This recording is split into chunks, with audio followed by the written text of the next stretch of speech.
In Terminal 1 at Reagan National, and we have been seeing flights from all different airlines come and go. This was after a ground stop until 11 a.m. this morning. I did speak with some people who said that they were reluctant to actually show up for their rescheduled flight because of this crash and how horrific it was. I spoke to another man who says that he wouldn't be flying unless he felt that the air traffic controllers, the pilots, and everybody else at the airport, unless they had that under control. So he felt confident. But one thing that is common across don't know the victims. They say that this hits hard because they know that when you come to an airport to pick up a loved one, you expect to welcome them with open arms. But there are families who were not able to do that last night here at Reagan National.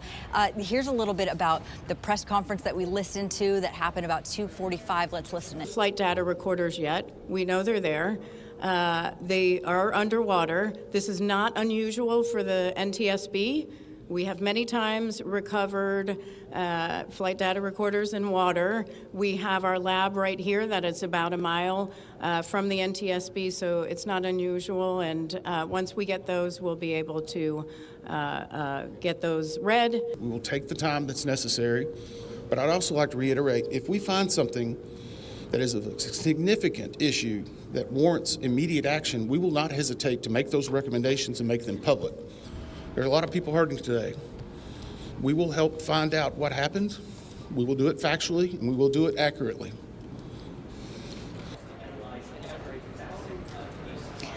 And to find out what happened, NTSB says that it is going to take a long time. They will not speculate on what happened here. They say that they are looking into everything when it comes to the crew on the Army Black Hawk, when it comes to the crew on the American Airlines flight, when it comes to the crew in the traffic control tower.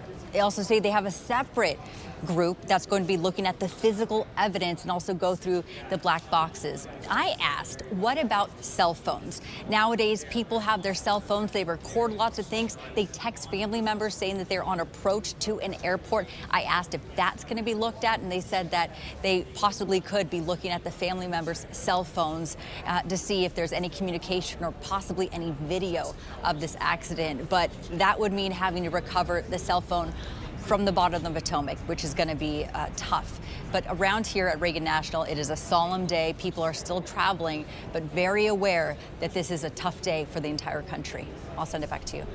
Victoria, thank you. And our team coverage continues now. Our national correspondent, Atra El-Nashar, spoke with some anxious air passengers today. So Atra's with us live at Reagan National. So Atra, what did you hear from those passengers? Yeah, you know, just the eerie feeling, right? This is a functioning airport. This is our hometown airport, but it's also an active recovery scene. So we started to see planes start to take off. The first one I noticed was about 11:08. But of course, there were folks who had their flights scheduled for much earlier in the day, and they showed up a couple hours before that 11 a.m. reopening time. And a lot of folks, especially for Southwest Airlines, they were offered refunds. They were even offered to be flown out of a different airport. But a lot of folks chose to stick with DCA. It just logistically made more sense for them. But you can imagine that was not an easy choice for them to make. I think just trusting, having faith, and knowing that extra safety protocols are now in place right now since it happened so recently. And I actually was on a flight 2 days ago, so for work, and that could have been me yesterday. My family prayed like 3 times already, and I'm probably gonna call them again. They're gonna pray again, so. So we've been here all day, and something I just noticed, honestly, a couple hours ago, standing from where I am here, there are planes taking off. If you're a passenger on a plane taking off north and you're sitting on the left side of the plane, there's a really good chance that you can actually see the field of debris, that you can see pieces of the American Airlines passenger jet. You can see pieces of that Black Hawk helicopter that are still in the Potomac. Again, if you're sitting on that in a window seat on the left side of your plane taking off north, that you can still see that. Just think about the feeling that you must have if you're one of those passengers who were brave enough to still get on a flight today at DCA. I'm Atra El-Nashar, 7 News. Very chilling. Audra, thank you for that report. I'm John Rogers here at the Alert Desk, and I want to share some reaction and shock that we're seeing online as we learn more about the victims. We're getting names and photos coming in. We've been talking about this throughout the day of 2 Russian figure skaters that were on board that aircraft. We're also learning of other people on board. This is on the right, the young lady in the pink, Jinna Han. People are sharing photos of her being one of the victims in this flight. This is a GoFundMe set up by friends of Wendy Schaefer. I just checked, more than $43,000 has been raised for this family. She's survived by her husband and 2 young children, aged 3 and 1. We're also learning more about the crew. We've been talking about this. The father of the first officer, 28-year-old Sam Lilly. He was engaged to be married sometime this fall. His father is heartbroken. This is a crew from Charlotte, we're told, and so our partners at our sister station in Charlotte, they're finding out more information. This is Denacia Elder. She was a flight attendant on that plane.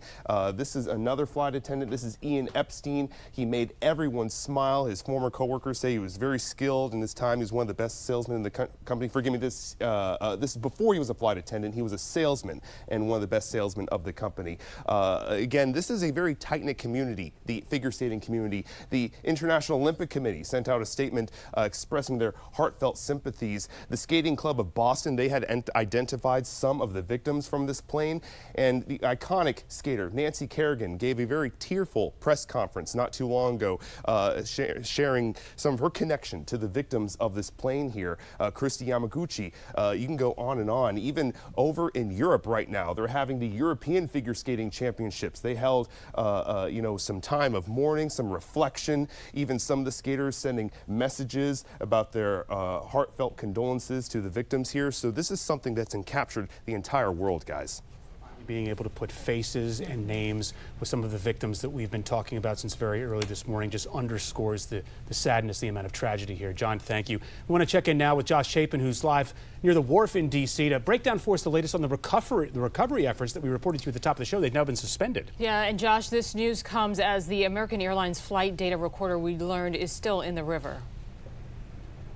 Well, Michelle and Adam, it makes a lot more sense now as to why this parking lot that we've been standing in for the better part of the day, and we were here at about 10, 11 o'clock last night, why this parking lot that was full of fire trucks and dive teams, as to why it is empty now that we've learned that operations are suspended in the Potomac right over there. The horrible reason is that, according to ABC News, as we said, that as many bodies have been recovered as possible without them having to move the fuselage of the plane. But we can show you what this operation looked like for the better part of the day. We have seen dive teams from just about everywhere around the capital region. This is we have video, I believe we can show you, the Baltimore County underwater team going in and out of the Harbor Patrol Unit for D.C., Baltimore County underwater recovery van. It was Baltimore County Police, we should say. They were pulling into the lot here this afternoon to assist with D.C. Fire and D.C. EMS. Again, any crew that was within driving distance here of D.C. was here, and they have been out searching for debris and anything else that they could find to aid in this investigation. We didn't see any particular pieces of evidence being brought back in, but we can certainly tell you that they have been launching boats for the better part of the day. They have just suspended their operations again, maybe in the last 15 or 20 minutes or so. A few things that are worth noting as well before we go. We did see a few chaplains walking into this Harbor Marine unit, Adam and Michelle, so no doubt to help these firefighters, some of these first responders process everything they've seen. One can only imagine the kind of debris that was pulled from the Potomac River. So we've seen that as well. And coming up in our next hour, we'll talk about what one sightseeing group did, a sightseeing tour boat yesterday.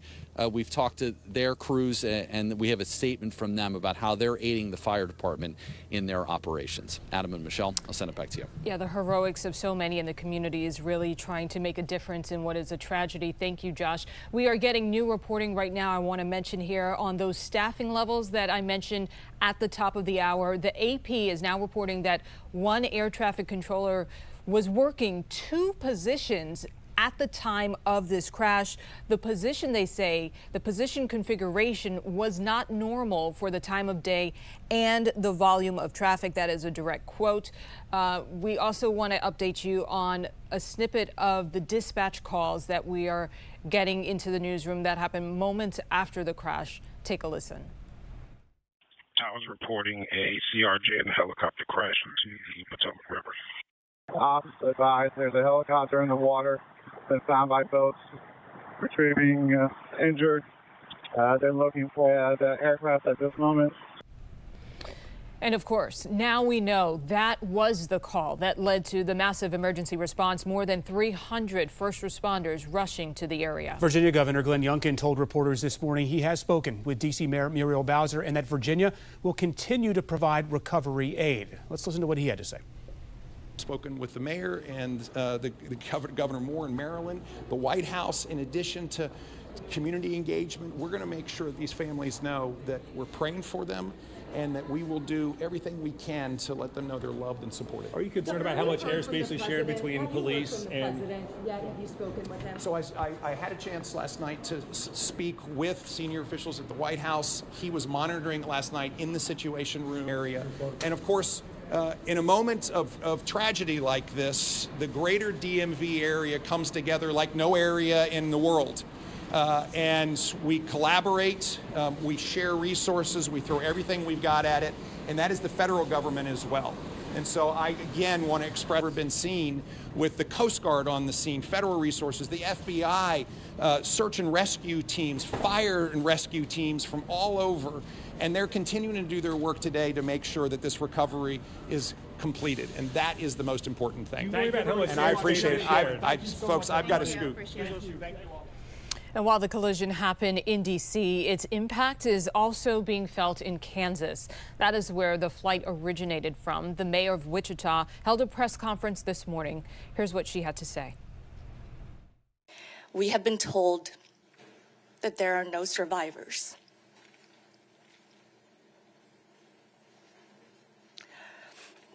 We mourn with all those who have been impacted. This is a terrible tragedy that will unite those in Washington, D.C. and Wichita, Kansas forever. All right, sun will be down in about an hour and 15 minutes, so recovery efforts in the dark become a little bit more difficult. On top of that, clouds are rolling on in. This is ahead of our next weather maker just off toward the south and west. Rain overspreading Kentucky, southern Indiana, and Ohio, and this is all on the way to our area later on tonight. Heading a little bit closer right now, we're totally dry inside and around the Capitol Beltway, but those clouds continue to increase, and that's going to be the trend over the next several hours. But once again, we do stay dry, at least for the early part of the evening for the metro.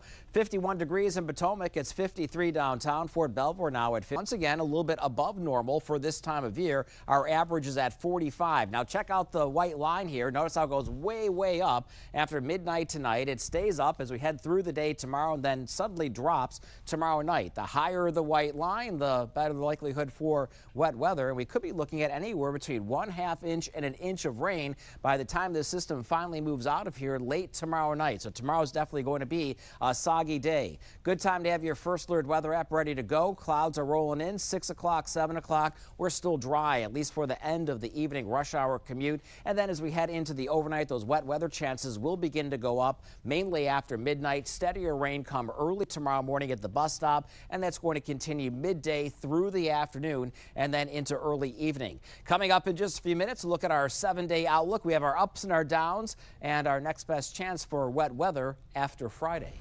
All right, Steve, thank you. Our coverage of this tragedy will continue in just a few moments. After the break, you'll hear how this tragedy is impacting a Loudoun County community. We'll be right back.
All right, back now, we're going to check in with our Nick Minock, who is standing by in Loudoun County. And Nick, usually hard for communities to try to wrap their heads around. How are they even beginning to cope? Right. Entire families have lost their lives on this plane. We're learning one family from Loudoun County perished in this flight. We're learning even more Loudoun County residents were on that flight. Loudoun County Superintendent Aaron Spence sent out a statement this afternoon that says multiple former LCPS students were on that plane. We're learning in Fairfax County there are former students who were on that plane as well. And here in Ashburn, I'm at the Ashburn Ice House where some of these skaters practice. This was their community, and I'm watching people come inside and go and lay flowers at a memorial. It is growing. You see people inside holding each other, hugging each other, crying with each other, and comforting each other. It's a really sad moment here in Loudoun County. And I have chatted with some friends of the family who is from here in Loudoun County, and two of their daughters were on that flight. They were skaters here at Ashburn Ice House. Young girls, great skaters, fantastic skaters, known across the DMV. And they were in Wichita for an elite competition, figure skating competition. And they spent a lot of time here at the Ashburn Ice House. So the general manager, a lot of young people processing this. And I spoke with a father who knew some of these skaters in Ashburn and his daughter about what they're going through right now. Take a listen. I don't know how to process this at all. You know, especially when we were watching from our bedrooms last night going, you know, another accident, it's really bad. And then when all the pieces of this puzzle just came to click together, my wife just came unglued, and she started calling friends that we knew were at the airport last night waiting. And then all the pieces just flew together, and we knew before 1 a.m. last night that we had lost a lot of family. My favorite memory with my coach, Ina V, was when she created my program that I have right now. And she's just like, I think it's really creative and artistic, and I love it. And the girl you just heard from she was telling us some of her favorite memories of her friends who were on that plane. We're not naming their names quite yet because we're waiting for confirmation from American Airlines and official sources. So out of respect for their families, we're not going to name them at this moment. But I saw that family you just heard from a little bit ago in the parking lot, and they were hugging their friends. And again, if you're a counselor, you know someone who is, they are looking for it. But we do know Loudoun County Public Schools, they're providing mental health professionals. So if you want to get in touch with Loudoun County Public Schools, you can go to our website, WJLA.com, where there will be an email you can reach out to. Back to you. Wow, the innocence of the tone of that young girl's voice and the sad reality of what we're up against. Nick, thank you so much. I can't even imagine how that father begins the conversation to explain what happened. And we're learning more about the victims. We want to show you this. Family and friends of First Officer Samuel Lilly and flight attendant Ian Epstein, they shared these photos. Yeah, they have been identified as employees with PSA, that's Pacific Southwest Airlines, that regional airline operated by American Airlines. They were operating this flight from Wichita to D.C. Jonathan Campos was identified as the pilot of that flight. And as more photos are shared with our assignment desk, we will share them with you here on 7 News. John. And we are continuing to get reaction and heartbreaking responses in the wake of this terrible incident. Now, a few hours ago, we did get a statement from the Transportation Trades Department, AFL-CIO. This is the union representing the crew members on board that point out what we have been discussing. Yesterday, America experienced the darkest day in aviation history since the fatal Colgan airplane crash in 2009. They go on to say this aviation industry is widely unionized, and a loss of this magnitude is felt across our entire labor family. An injury to one is an injury to all. The days and weeks ahead are unthinkable for the individuals whose lives have been forever altered by this tragedy. Yet we are a land of survivors, and we urge everyone to refrain from speculating and to let the facts guide our path forward. Guys. All right, John, thank you so much for that. And we know we've been reporting that the search has been suspended, but the next 24 hours, the weather conditions are going to be critical. Yeah, even how might that affect things? So later on tonight, we're dry for the next several hours, so they've suspended for right now. This is prime time. The sun is still up for another hour and a half. And then as we move into midnight tonight, the rain's going to start gradual, and then it's going to really pick up tomorrow morning through the day, all day long tomorrow. And then, thank goodness, nothing severe, but the winds are going to kick up a little bit, and then we'll clear all this out of the way. So this is what it looks like right now on First Alert Weather satellite and radar. It looks like a lot of rain over Kentucky and southern Indiana and Illinois. This is what's moving our way, and the clouds from it have already impacted the mid-Atlantic. So the sunshine that we had earlier this morning is long gone. Sun is down at around 5:30, so about an hour to go. Frederick looking at partly cloudy skies right now. Same for Gaithersburg. A little bit of sunshine trying to peek out here in the district. But we do have a flood alert to share with you, a flood watch for tomorrow. And that's extreme western Maryland, where they could be looking at some heavier amounts of rain over toward Oakland and Deep Creek.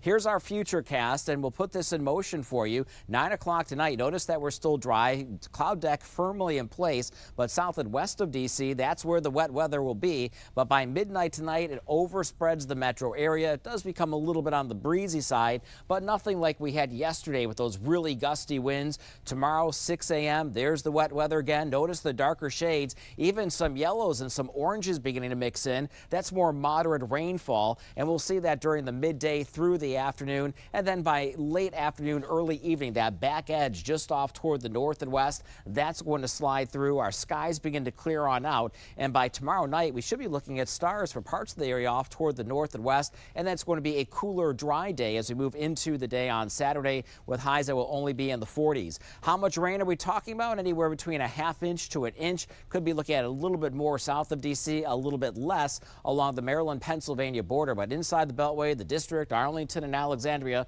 a ½ inch to an inch is a good general bet. Here's our view. Bluemont, Virginia, still have some snow piled up. All that snow is going to be gone once we get this rain out of here late tomorrow night. We're at 50 in Gaithersburg, 53 downtown, the same at Warrenton and Culpeper, 52 over in Luray. Evening forecast, we're dry, but we're cloudy. Temperatures will fall into the 40s relatively quickly, but then they don't drop a whole lot overnight into early tomorrow morning, anywhere from the upper 30s to middle 40s for wake-up temperatures. But tomorrow's going to be a soggy day through the morning, midday, into the afternoon. There's the rain. Temperatures around 50 to 55 degrees, and that's still about 10 degrees above normal for this time of year.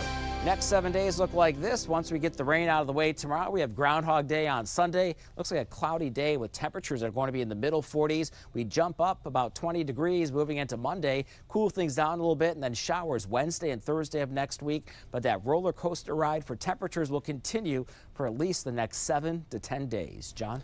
Steve, thanks. Right now, we continue to learn more about the victims. So the older sister of First Officer Samuel Lilly spoke with our colleagues at ABC News. Today, we wanted to share these happy memories of her brother who was about to get married.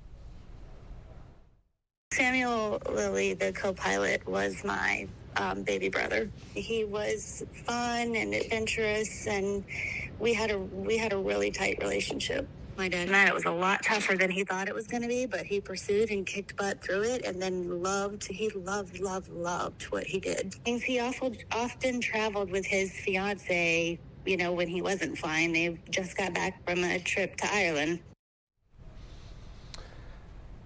And I do want to add what his father said. I was so proud when Sam became a pilot. Now it hurts so bad I can't even cry myself to sleep. I know I'll see him again, but my heart is breaking. And the sister, she said that when the special report came on about this crash, she had just a feeling, and it was a rough night indeed. Yeah, it just underscores the sadness being felt by everyone here. Thank you, John. All right, of course, our coverage on this deadly plane crash into the Potomac continues. Just ahead, I'm going to break down for you the flight path of both aircrafts right before they collided.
Back now so I can give you a better perspective of the flight path of both of these aircraft that collided. The flight from Wichita, about 3 hours, a straight line. You see this loop here. This is where the plane starts to descend from a cruising altitude of about 36,000 feet to enter the airspace in D.C. to begin to approach. Now, what you're going to see right here, air traffic control calls that plane, the American Airlines plane, and says, hey, basically, instead of lining up on runway 1, would you rather take runway 33? Runway 1 here runs straight north-south. The reason that the controllers likely made that decision is because runway 33 here runs northwest to southeast. Because the winds were coming in at that time, if you fly into the wind, that's going to be less turbulence, a lot more comfortable for the pilots and the passengers to be able to land. But the Black Hawk helicopter is coming from the north down the Potomac here, and that's where that collision happened. This is the path of a Black Hawk helicopter that flew a similar path, a similar training mission several days prior. And you can see how that path in and out of Fort Belvoir intersects on that same way right to the eastern side of the Potomac River, right where that accident happened. Our team coverage on this deadly plane crash in the Potomac will continue after the break. Up next, we're going to hear from our investigative team as they highlight some of the big unanswered questions.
You're watching 7 News, on your side at 4. Back now with our coverage of this tragedy at Reagan National. Still a lot of unanswered questions surrounding this crash. I-Team investigator Scott Taylor is highlighting some of the factors that investigators will want to review and look deeper at. Scott joining us now live with the first question that he's asking. Yeah, we've got a lot of questions. Our first question has to be about the pilot in the Black Hawk helicopter. Did he see the plane or not? Overnight, there were a lot of reports that the pilot gave an okay when the tower at DCA asked if it saw the American Airlines plane. We have also seen reports that the Black Hawk pilot might have mistaken another plane or lights and didn't see the plane it collided with at Reagan. It's happened to me. I've seen it, flying for a decade. It's hard a lot of times to pick out and distinguish between what is an aircraft and what is an ambient light. And if you get focused on the wrong thing, thinking that's what it is. And obviously, if let's say the pilot did say he had the traffic in sight, I think it would be safe to say that it probably wasn't the actual airplane, because if it was, we wouldn't have this collision. Well, I'm going to be back at 5 with more unanswered questions. There has been 2 near misses at this airport in the past year. Will the feds take a second look at those in this investigation? For the I-Team, Scott Taylor, 7 News. Scott, thank you. Local and national lawmakers have been weighing in throughout the night and day on this tragedy. Let's go through some of them. Mayor Muriel Bowser, she's been posting throughout the day and, of course, holding press conferences, but says that her hearts and prayers go out to the families and loved ones impacted by this. DC Council Chair Phil Mendelson echoed the same thing, also saying we're very thankful for the efforts of the first responders. Our partners over in Baltimore have been helping us. We understand they sent crews down with dive teams from Baltimore to help out. Mayor Brandon Scott saying that Baltimore stands with Mayor Bowser and the DMV community, extending our deepest condolences for this. We had been hearing, of course, from President Trump and other officials. J.D. Vance, the vice president, posted that heartbreaking tragedy for Wichita.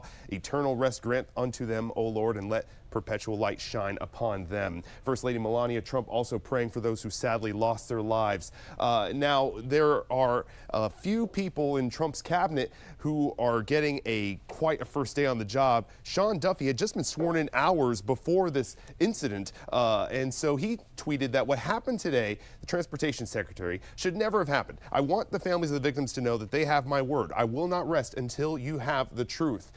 Secretary Kristi Noem, she went out with Coast Guard crews this morning to go survey and look at some of the damage there. But I would be remiss if I didn't mention this. During Trump's press conference, he did call out some DEI initiatives in the midst of discussing this tragedy. Pete Buttigieg, former transportation secretary, wrote, "Despicable. As families grieve, Trump should be leading, not lying. We put safety first, drove down close calls." He goes on to talk about this, how he didn't have a transportation incident like this under his watch, calling out Trump, asking for more leadership. House Minority Leader Hakeem Jeffries, bodies are still being pulled for the Potomac. The president and extreme MAGA Republicans are blaming women and people of color for the deadly plane crash. At the same time, they're dismantling the Federal Aviation Administration as we know it. Disgusting. Clearly a lot of reaction across the board from lawmakers, guys.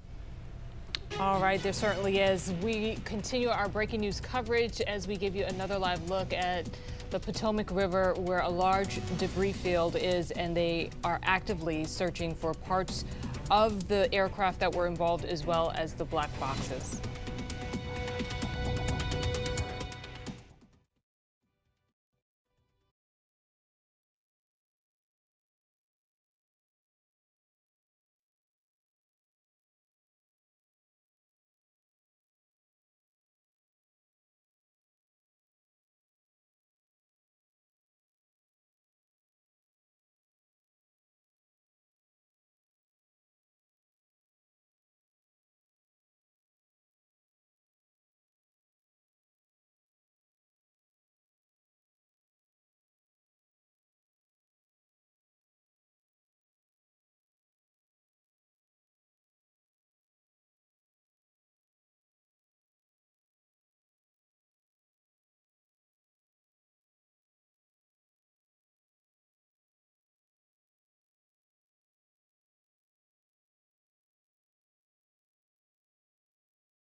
Hi, Sam. Can you hear me? It's Michelle. Great to have you on. Hey, Michelle. How are you? I'm well. How are you? I'm well. What are we going to talk about? You know, a little this, a little that.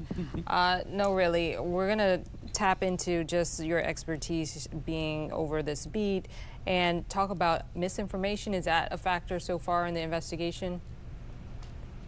You know, you can talk about, you know, the president was. Yes, frame it however you want, and I will be able to answer it. I'll set you up that it doesn't back you into a corner. I'm good. I'll talk about what it takes to become an air traffic controller, how stringent, you know, how complex that hiring process is and whatnot. And there's also a quick question off the top of how long it typically takes to get to the bottom of what happened. Perfect. Easy. And then I think there's one more. I just haven't had a chance to look at it. Okay.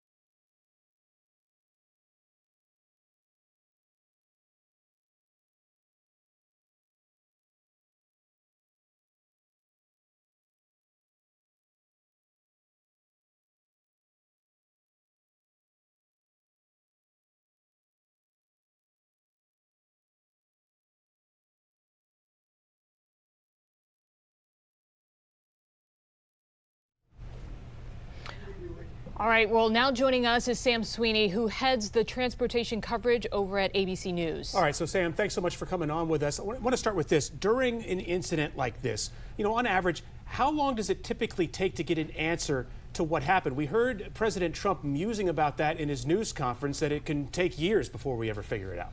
Yeah, the NTSB, they're not going to rush. They are methodical. They're going to go piece by piece. They're going to collect all of the evidence. And right now, they're going to focus on perishable evidence. So anything that could disappear in the water that they need to get right away is what their primary focus is. Of course, they're then going to focus on those black boxes, which are in the tail of the aircraft of that American Airlines plane. There's also black boxes in the Black Hawk that they will eventually get. But the water is not going to destroy them, so it's not an extreme rush. We will get some sort of an update each day for the next couple of days.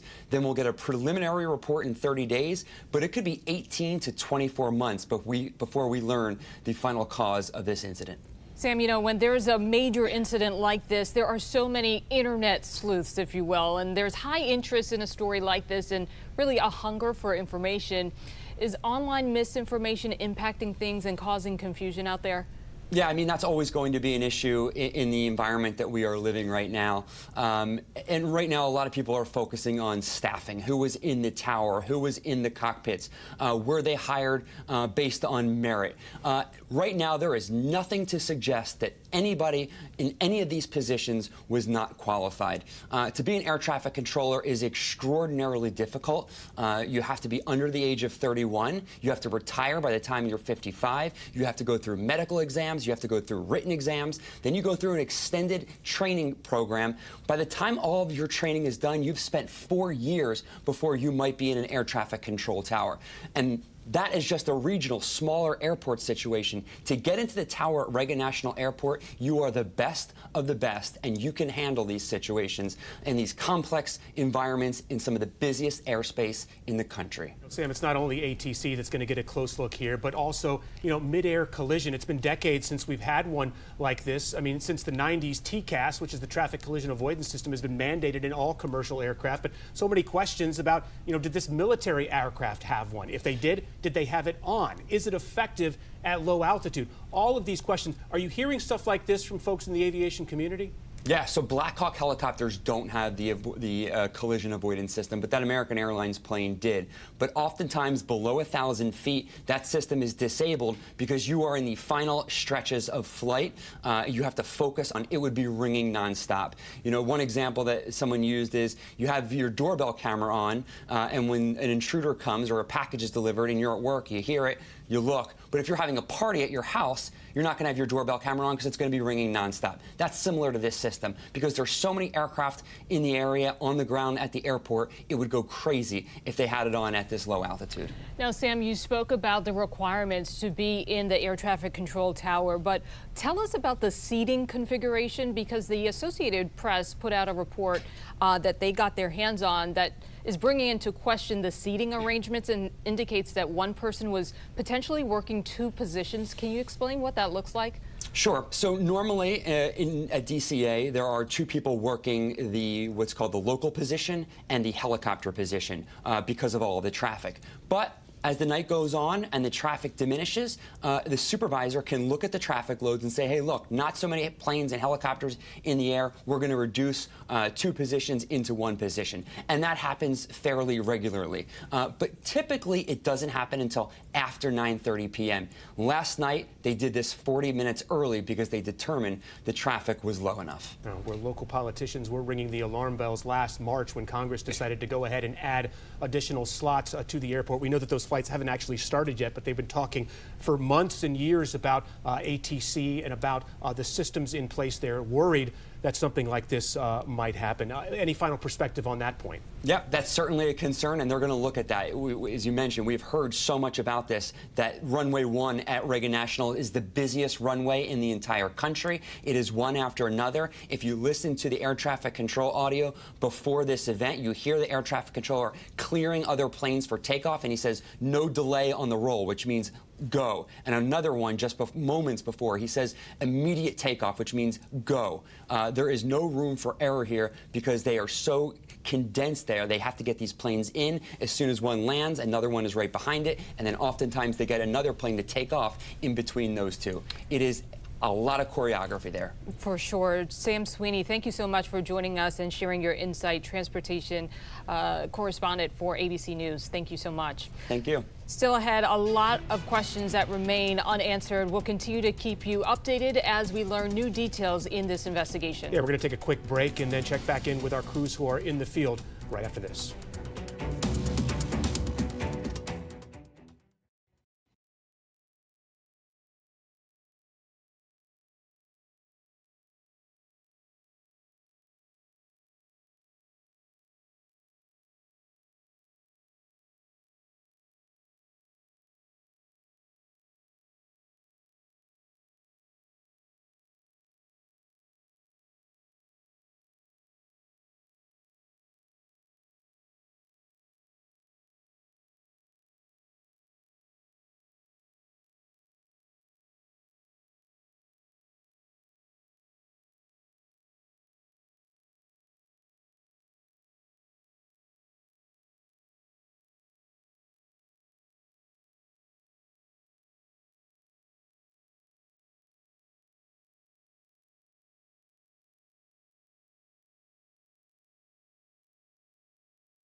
Continuing our coverage now of American Airlines Flight 5342 and the crash there. We're going to check in now with our Josh Chapin, who is near the Potomac River. And Josh, you were there last night. Now you're seeing the recovery efforts in the daylight. And how have things changed since the last time we spoke to you? Okay.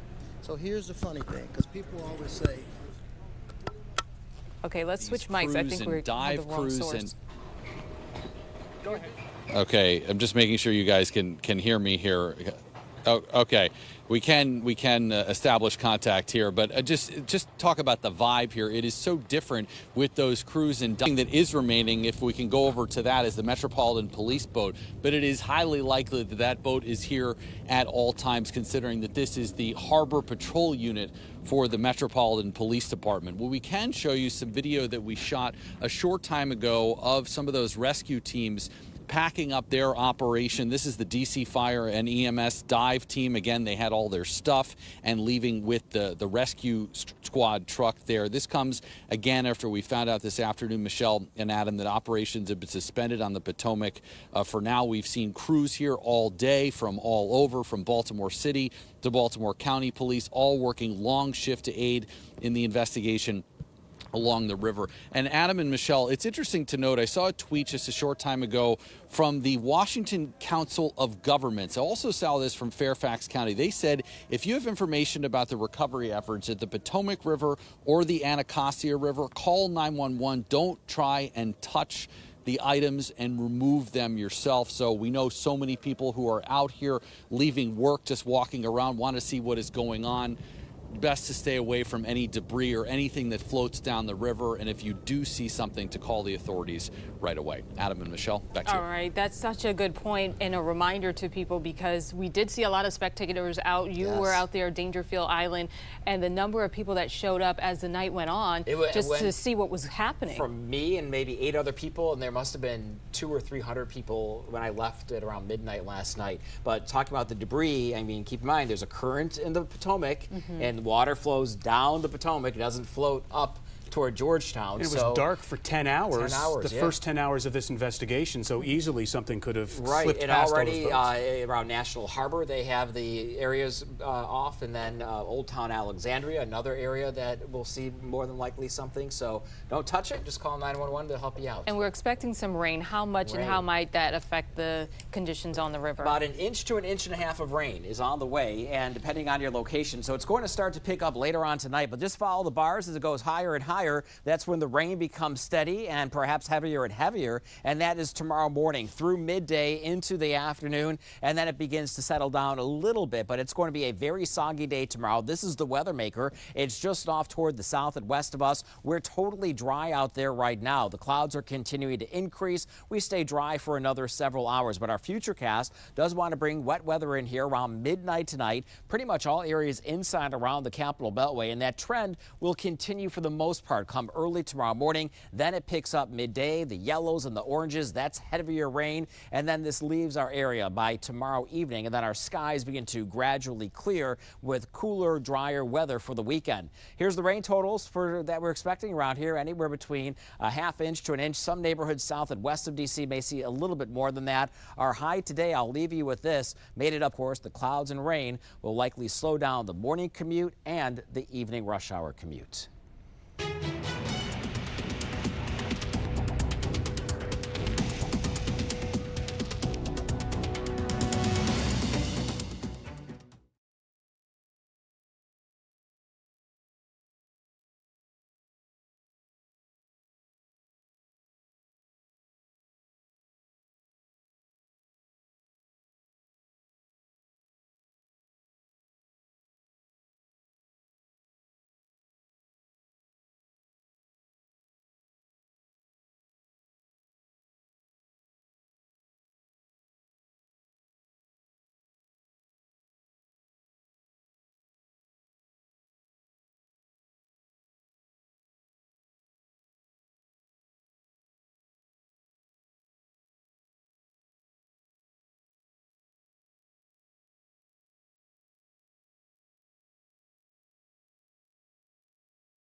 As we continue our coverage now of that deadly plane crash over the Potomac last night, we are starting to learn a bit more about some of the 67 victims. We know that recovery efforts, the apparatus is still out on the water right now. At our last update, 28 bodies have been recovered. We're going to check in now with our Jay Korf. Jay, you're learning more about those people.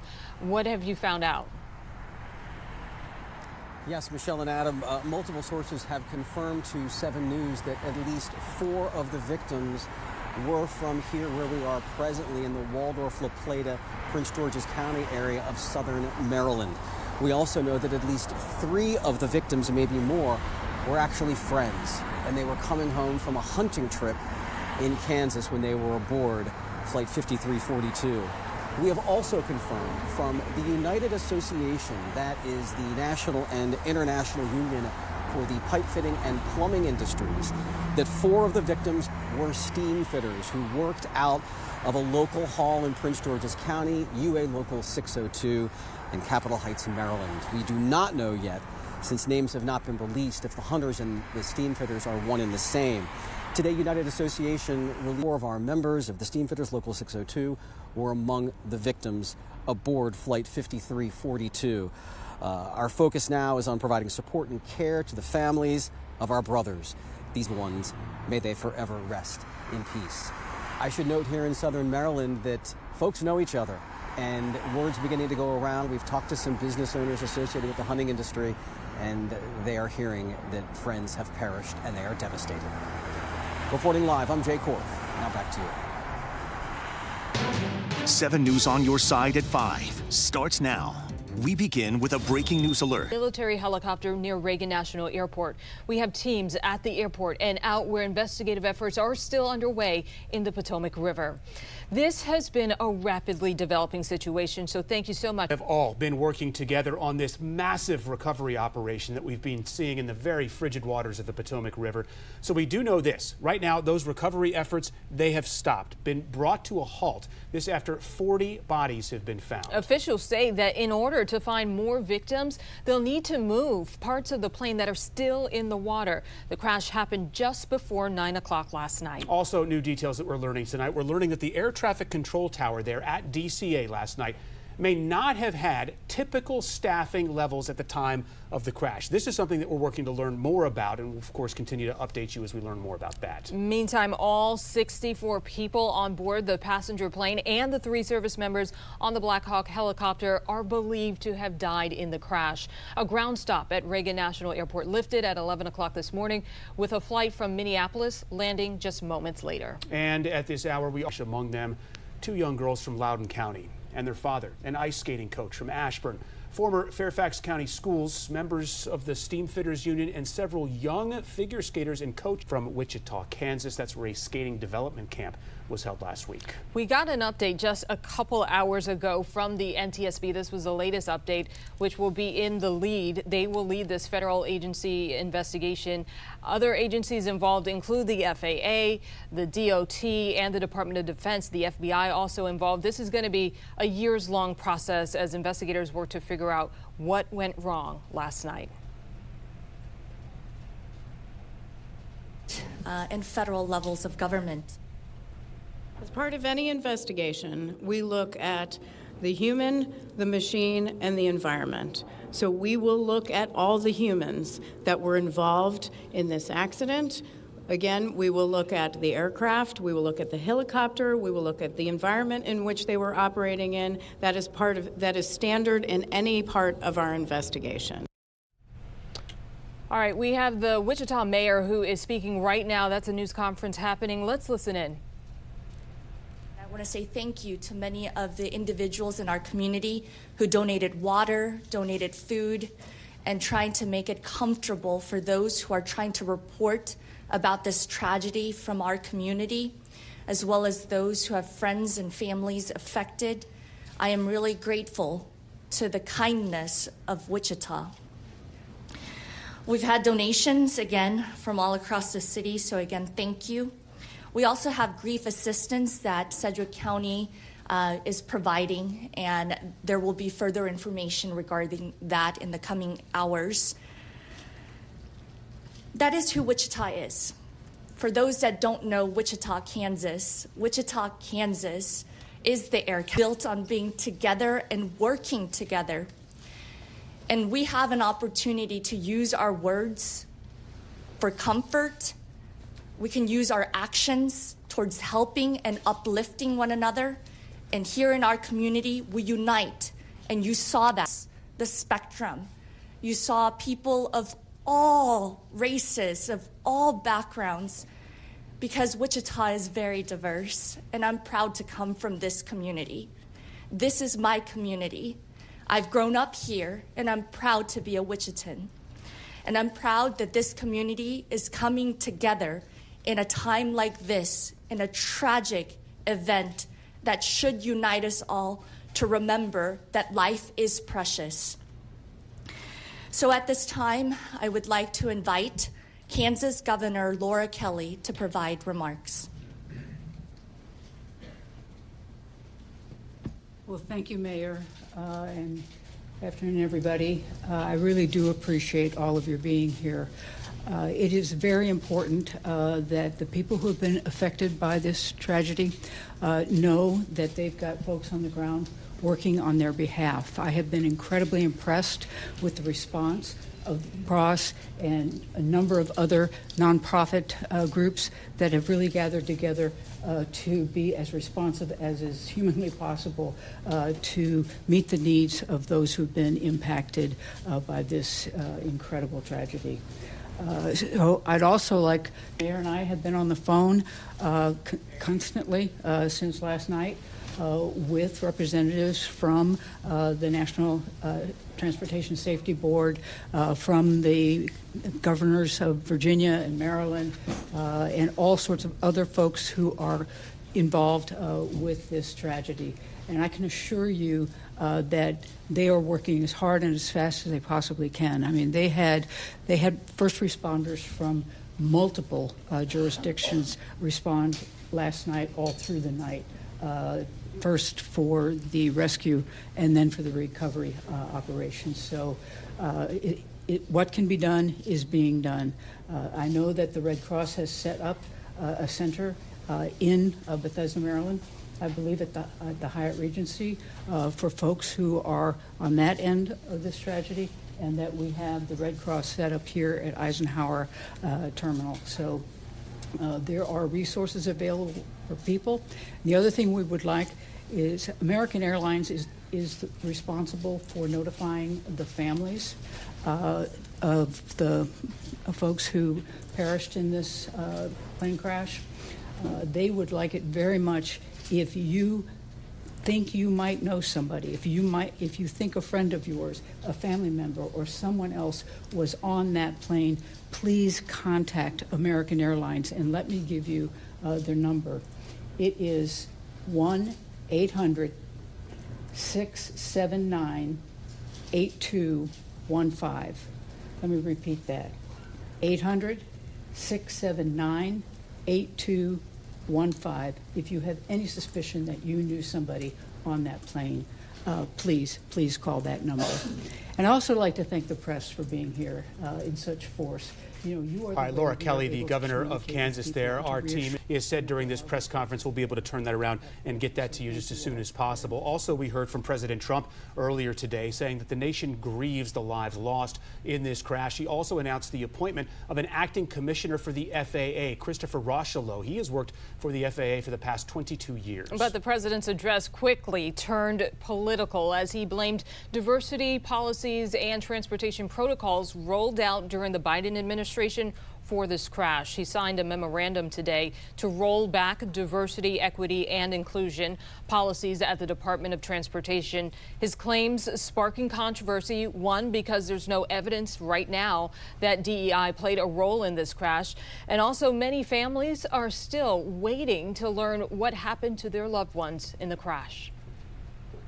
I have to say the local, state, federal, military, including the United States Coast Guard in particular, they've done a phenomenal job.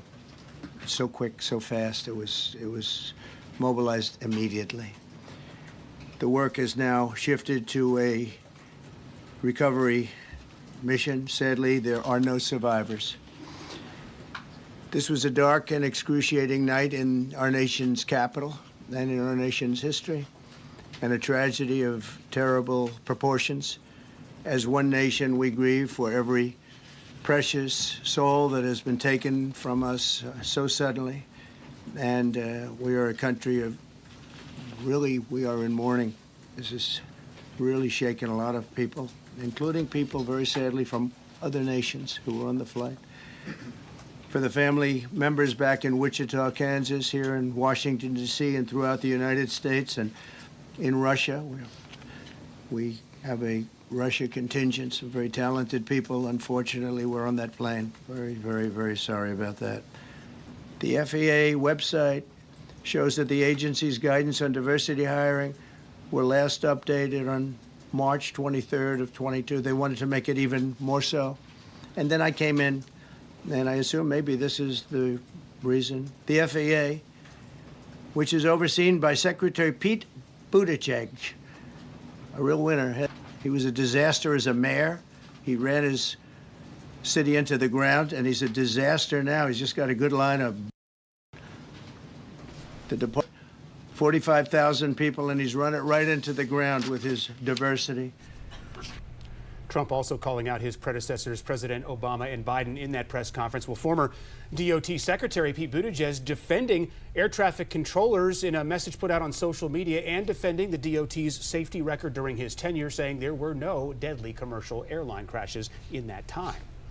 All right, we're going to check in with some of our crews who are out in the field right now gathering some new details. Victoria Sanchez joins us live now from Reagan National Airport. Victoria, you were in the room for the NTSB briefing. This is going to be a very long process to figure out what happened. I know you also have been spending some time talking to passengers traveling through Reagan today.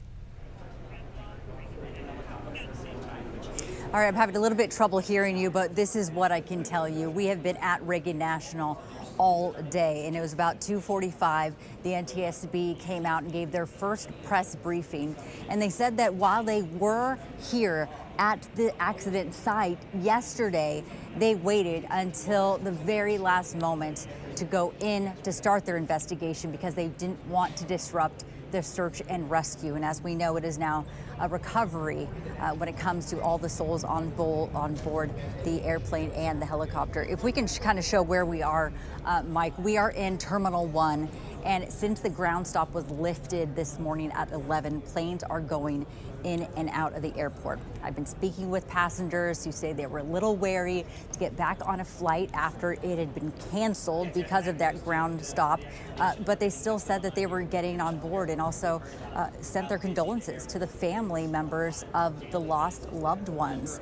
The Potomac River, you could see, is right here at the side of the airport, and we've been seeing the recovery crews go back and forth in boats trying to get any evidence, any of the fuselage, and recover the bodies as they can. Now, I asked the NTSB a question about whether or not cell phone data will be used in their investigation. This is what they had to say. We still need to verify all of that information. Victoria Sanchez with ABC 7. Sir, are you going to be looking at the family members' cell phones? In today's age and time, a lot of electronics and other devices do contain a lot of different information. We've found on a number of our accidents that we actually are notified through a smartphone that made sense of that. As part of our process, we will obviously treat all of the effects of the deceased with dignity. We are already starting to pull that information together. If we feel that it's necessary to find or pull some of that information, we will work with the families and make sure we do it in a manner that's respectful for them and their privacy. But right now, we don't have any plans specifically on that amount, on that area until we need to. Thank you very much. And as you can hear, he said this is going to be a sensitive subject when it comes to possibility of getting either the information from the victims' cell phones or the information sent to their family members. A lot of us that travel will text our family members that are on the ground, going to pick us up from a flight to say, hey, we're on approach. And we don't know yet if any of that information was sent and if the NTSB will use it. They are considering that. But right now, it is about getting the family members here in the D.C. area. We were told that many are still in transit. Some families are here at the airport right now. There's going to be another spot in Bethesda where family members could go to learn more about their loved ones. We're going to continue to get as much information as we can. We are told that the NTSB will not hold another press briefing until tomorrow. I'll send it back to you. NTSB officials were able to get to work quickly because their GO team is headquartered right there at Hangar 6 at Reagan National Airport. We'll be checking back in with you throughout the evening. Let's check in now with Josh Chapin, who is out near where some of the fire crews are staging along the Potomac River. So, Josh, we know that these recovery efforts are coming to a pause now. I mean, there's just so much debris that they've got to work around this water. And you were out at that scene last night. How do things look different at this hour? Well, Michelle, it is certainly a lot quieter than it was even just a few hours ago. There are a lot of people out now who are running. I just saw a person riding their bike, people out for a walk with their dog just getting off of work. And a lot of people are stopping and pausing and waiting here on the Potomac to try and get a look at what's going on. We know that operations have stopped, but they haven't fully stopped. I know that is way in the distance there, but we still do see a fireboat. We don't know, obviously, what department that is from, but we do still see a boat on the water here looking for debris, and then in the distance you can kind of see some of the blue flashing lights that are still combing the water here. Again, trying to find anything they can to help the NTSB in their investigation. We can roll some video now to show you what sort of a massive operation, a ground operation this looked like, and there were divers coming in from just about everywhere you looked. We saw the Baltimore County Police underwater rescue van pull into the parking lot here at the Metropolitan Police Department Patrol or Harbor Unit Patrol headquarters here. Again, if there is a dive team within earshot of the capital region, they are here. We saw Baltimore City as well, again, as the DC fire folks who were doing all of this operation in conjunction, mutual aid agreements, everyone pitching in to work really long shift. Again, also worth noting here, guys, that this is area of the wharf that we know is home to a lot of very popular bars and restaurants, a fairly new part of the district here. But there are also some sightseeing tours that go from on the other side of where we are right now. This is part of the city cruises. There are, excursion cruises, that kind of thing. And we talked to the company that handles the communications and marketing for that tour company. We know 2 of their boats have been in the river. We don't see them now out there, but we know that one of their boats was in the river overnight. We know some of the folks on there were cooking for the firefighters, giving them coffee, that sort of a thing. And we can roll a statement from what they told us in an email. They didn't want to provide any camera because they wanted to focus on the rescue operation, but they said, "We thank our Washington, D.C.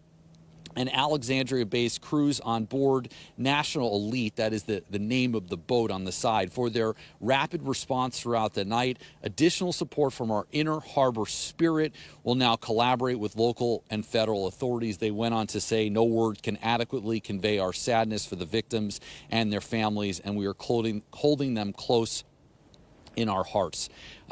We also, a couple times, but it is worth repeating, that we saw several chaplains going in and out of this harbor station here, and no doubt talking to some of these first responders about what they've seen here on the water, picking up some of that debris, helping them process all of this. No doubt a situation that will be with them for some time. We'll send it back to you guys for now. Josh, thank you. I'm John Rogers here at the Alert Desk, and at this hour, we're monitoring reaction from local officials. Mayor Muriel Bowser, she had tweeted this a few hours ago, but still remains true and pertinent. Our hearts and prayers go out to all the families and loved ones impacted by this horrific collision. I'm very proud of the first responders in D.C. and in the entire region. Of course, I'm sure citing what Josh was just talking about, some of those good Samaritans helping out there. The chair of the D.C. Council, Phil Mendelson, offering his thoughts and condolences to the families, and he's very thankful for the first responders. Josh had mentioned the Baltimore crews, the dive teams from Baltimore sent to help in this effort. The mayor of Baltimore, again, mind you, a year ago, they dealt with a national tragedy themselves. Baltimore stands with Mayor Bowser and the entire DMV community offering their condolences. Mark Warner, he's been holding press conferences and commenting throughout the past day. Our hearts are deeply broken for the victims of this tragic incident. We're filled with endless gratitude for the first responders. Tim Kaine, he posted this post a few hours ago about apparently Trump doesn't believe that air safety is national security. As we know, Trump had called out DEI initiatives during a press conference. Also, Kaine, he retweeted an article talking about some of the programs that were gutted by Trump prior to this incident. But he also, of course, expressed his condolences. We do have a soundbite from Tim Kaine. Let's go take a listen. We have a deep, deep sense of sadness about lives that were lost, and we don't yet have the manifest, but many will have been from this area. We have profound gratitude for these first responders doing this rescue operation last night in the river with ice, high winds, very, very difficult work. And we thank them, state, local, federal, everybody working together. And then we just have a lot of questions. But that's what the National Transportation Safety Board's job is, to do a thorough investigation and answer the questions so that we can have answers for those affected and make improvements if we need to.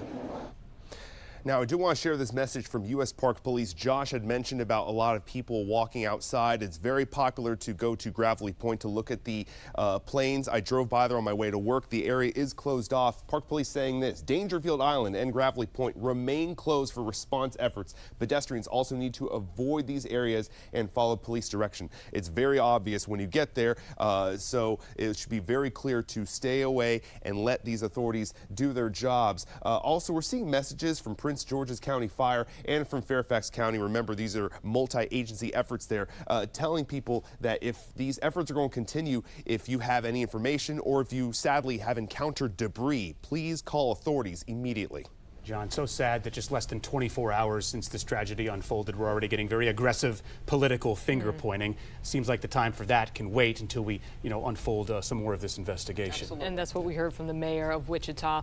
VJ, you were with me last night, late into the morning, as we talked about the water conditions of the Potomac, and you're eyeing the next weather maker approaching us. What are you seeing? Right, even under the best of circumstances, this really is hard work. Dangerous, difficult, water temperature 35 degrees. That hasn't changed. Still could be dropping too. We are tracking now some rain that's going to be moving into the area. Look at the water temperature. It still stands at 35 degrees, and that is information that I just got live from NOAA buoy data, National Oceanic and 49 degrees, Reagan National. We've got mostly cloudy skies now. The clouds ahead of that weather maker, and look at the wind. It's out of the south at 10 miles per hour. Why is that important? Well, the natural flow of the Potomac water north to south, but now you got a southerly wind, and on top of that, we're coming up with high tide at 8:43. So you got two things now going against in the opposite direction. With high tide, that can actually produce an inflow. So with water going that way, and now the force of the tide pushing the water this way,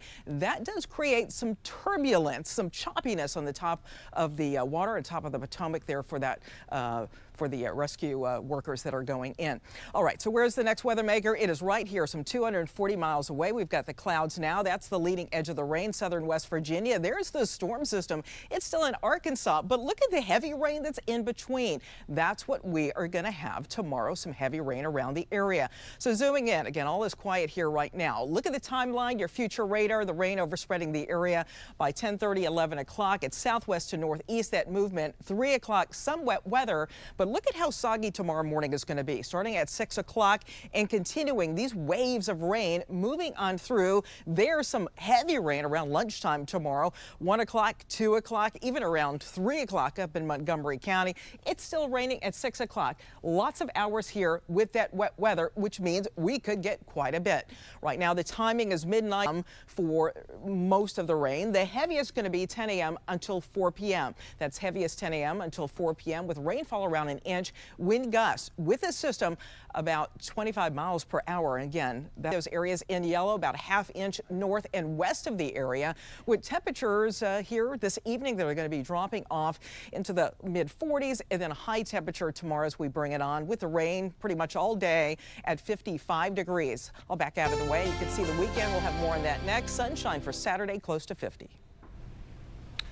All right, thank you, VJ. American Airlines has issued a hotline for the loved ones of those on board the plane that crashed. The number there on your screen, 800-679-8215. People calling from outside the U.S. can visit news.aa.com for additional phone numbers as well. The airline says it will continue to release information about the incident as it becomes available. We're going to take a quick break, and we'll be right back.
Over the weekend, the U.S. Figure Skating Championships wrapped up in Wichita, Kansas. Then in the days following the competition, U.S. Figure Skating hosted a national development camp. This camp targets promising young skaters from across the country. It's a huge honor to be invited. It's basically a launch pad for the next generation of skaters who aspire to earn a spot on Team USA.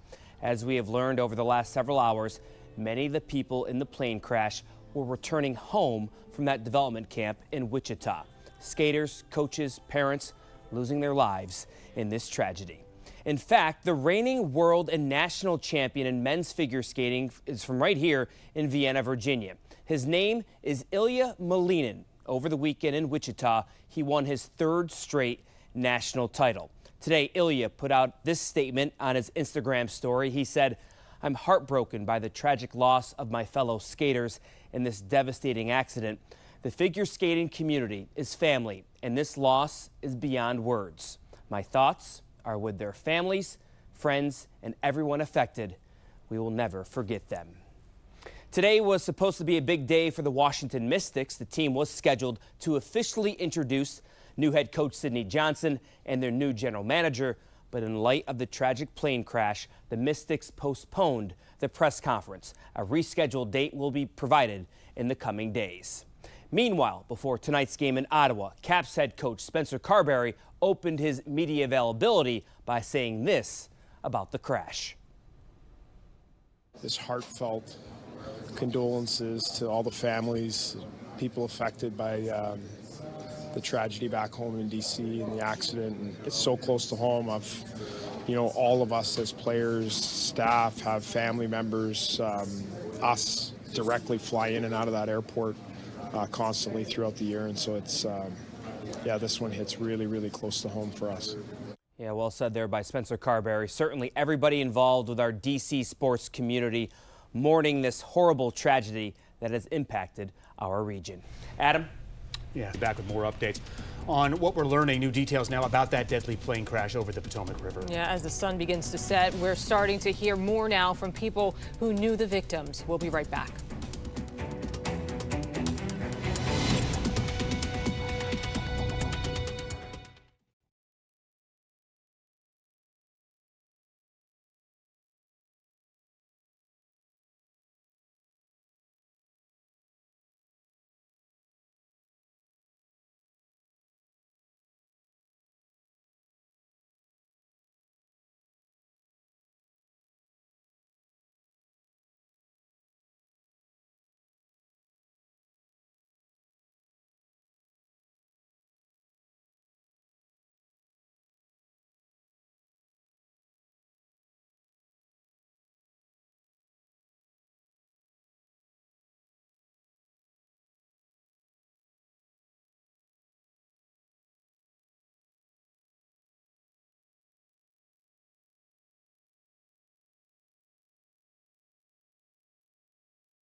You're watching 7 News, on your side at 5. And welcome back to 7 News at 5 o'clock as we continue our coverage of last night's deadly collision between a passenger plane and a military helicopter near Reagan National Airport. We're going to run down 5 things to know. Down flight from Wichita, Kansas collided with a UH-60 Black Hawk helicopter that was on a training exercise out of Fort Belvoir. Within just minutes, first responders from across the DMV rushed to the Potomac River to begin those rescue and recovery efforts. Metro sent warming buses in hopes of providing support for first responders and survivors. Unfortunately, we now know officials do not believe anyone on board the plane or the chopper survived. For now, recovery operations have paused due to obstruction from large pieces of the plane still in the river. All right, so we know that 60 passengers were aboard that plane, as well as 4 crew members, so 64 people on the plane, and 3 service members were on board that U.S. Army helicopter. And among the victims are several young skaters from the Skating Club of Boston and a skating coach from Ashburn. You're looking at some pictures right there on the right side of your screen. Loudoun County Public Schools and Fairfax County Public Schools have also confirmed that former students. We now know that 2 young girls from Loudoun and their father were on board as well. And Steamfitters Local 602, a union representing journeymen and apprentices across several industries, they tell us that 4 of their members were aboard the plane. Now, U.S. Figure Skating shared a post reading, quote, "Among those lost were talented athletes, dedicated coaches, and beloved family members from the U.S. figure skating community." It went on to say that these Olympic hopefuls represented the bright future of Team USA embodying the very essence of what it means to represent our country: perseverance, resilience, and hope. And tonight we are hearing from the manufacturers of the plane and the helicopter involved. We have pictures on your screen showing what these aircraft look like. All right, so the maker of the helicopter, the UH-60 Black Hawk, Sikorsky, says it has offered support to the investigation and also offered condolences. And the plane's manufacturer, CRJ, that stands for Canadian Regional Jet, Bombardier, says it stands ready to assist and as needed and will collaborate with the ongoing investigation. Now, as we heard earlier today from the newly installed and sworn-in Secretary of Transportation, Sean Duffy. Yeah, talk about a big start to a new position, only his second day on the job. He is promising that his department will get to the bottom of what went wrong. We will not accept excuses.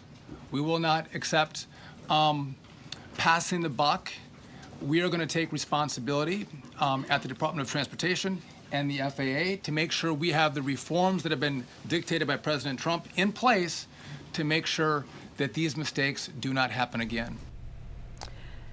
We want to give you a live look at Reagan National Airport right now, where a ground stop was lifted at around 11 o'clock this morning. Yeah, since then we have seen many flights going in and out. We see actually a couple of planes lined up on a taxiway at the airport. This, of course, after several delays and cancellations because of that ground stop earlier today. All right, let's go straight out live to our Nick Minach. He is on the ground for us in Loudoun County. Nick? Well, we're learning more about the victims on that plane crash. Adam and Michelle, you mentioned just a few minutes ago that a Loudoun County father and his two daughters were on that flight, and we're learning additional Loudoun County residents were on that flight too. And I'm live in Ashburn, right outside the Ashburn House. This is where those two girls skated, and I'm talking to people who are going inside, bringing flowers. They're inside comforting each other, laying flowers to show their condolences. They're building a memorial. That memorial is growing by the minute. And I spoke to a 10-year-old who knew those two skaters. They were friends. She lost 4 friends in that flight and her coach. She told me her 4 friends were the ages of 11, 12, 13, and 14 years old. She said 2 of her friends wanted to go to the Olympics. That was their dream. She also said one of her friends, who's a girl, loved to dance. She just got a new dance partner, she said, and she was a great dancer. And another one of her friends, she said, could do triples, and she was a great skater. You're going to hear from that 10-year-old girl in a few seconds, but first, here's what her father said to me a few moments ago. Take a listen. I've watched them skate here for years together. They're some of my daughter's best friends. I love all these people and they really support me. I look after those people and they were my inspiration. Other friends of hers are in there cuddled up and crying. My daughter is very prone to crying when it's emotional, and I think she's trying to hold it in right now, and I don't know if she knows why she's holding it in. On the way to school this morning, when we told her this, she got out of the car and she told my wife, I don't know how to feel. I don't know what to do with this. In the video you just saw, you saw that 10-year-old daughter in the parking lot hugging her friends. This community is coming together, comforting each other.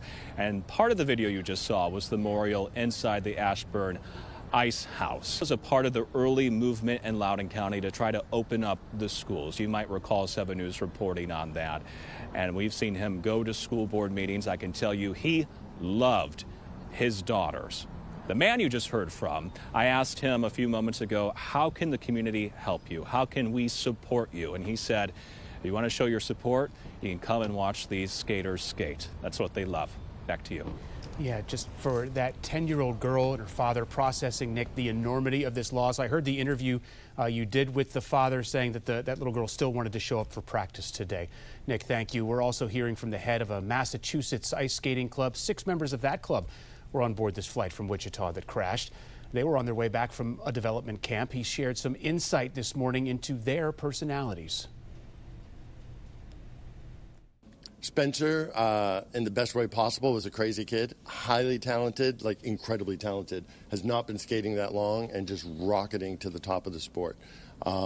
Very fun, very cerebral. Gina, just a wonderful kid, wonderful parents, great athlete, great competitor, loved by all.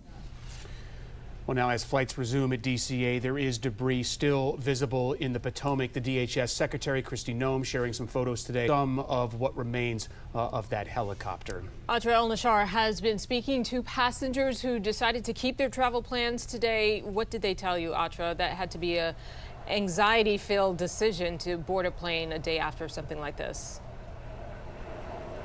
Getting ready last night when they found out the news, and a lot of the folks I talked to stopped and thought, oh my gosh, can I still get on this plane tomorrow? You know, logistically, but also emotionally, can I do this? And you know, we're back to being a functional airport here at DCA. Of course, this is our hometown airport, but it is a really eerie feeling because this is still an active investigation scene. This is still an active recovery scene. But, you know, logistically for folks who still decided to come to the airport today and go forward with their travel plans, it certainly wasn't easy earlier in the day, right? The airport started back up at 11 a.m., but there were flights that were scheduled for much earlier. For a lot of the folks I spoke to who had to kind of scramble and readjust their plans, they were offered either refunds from their airlines, others were offered to fly out of a different airport. And again, you know, it was tough to make that decision. Take a listen to some of what I heard. So I had to decide, did I want to take the chance and just play it safe, get the refund and stay, or do I want to go on with my plans? And life is short. You have to continue with your plans. You can't live your life in fear. So that's why I decided to keep moving. And another thing I noticed too, after I was standing in this spot for a couple hours and I started to watch planes take off heading north here, because the debris field, it's getting dark now, you might not be able to see, but the debris field is behind me. If you're one of the passengers in these planes that are taking off in the north direction and you are sitting on the left side of the plane and you've got a window seat, it's very, you know, it's plausible to think that they could see the debris field, that as they're taking off in one of these planes, if they look down to their left, they could see pieces of that American Airlines commercial plane and pieces of that helicopter still sitting there in the water. Back to you. That's the last thing anybody wants to be thinking about as they're taking off on a plane. Thank you so much for your report. All right, we're going to check in now again with our chief meteorologist, Veronica Johnson. VJ, we talked a lot last night about the freezing conditions, the temperature of the water as well. And we know rain is on the way. Yes, and it's going to be hours of rain. This is not going to be just a short stint of rain, and it's not going to be a gentle rain, unfortunately. It's going to be a moderate rain at times, especially during the morning hours going through the early afternoon. That, of course, going to have an impact on the water and what some of the folks are having to do with their work. Rain starts tonight. Spots in yellow and dark green. That's moderate rain through Kentucky and areas west. And look at the direction this is moving in from west to east. That's going to be hitting areas like Maryland, D.C., and of course Virginia too. It's this area of low pressure. No severe weather with it, but again, we're going to get quite a bit of rain. So I've got the temperature and the rainfall that I put together here for you. Of course, the temperature first. There's the rain. Nothing at 5 p.m. Your banner. Look at what happens by 10 p.m. We drop to 43. Still no rain, but just after that, around 11 o'clock, here we go. Rainfall amounts could be close to 1 inch by the time things wrap up as temperatures tomorrow evening drop into the 50s. A soggy one indeed.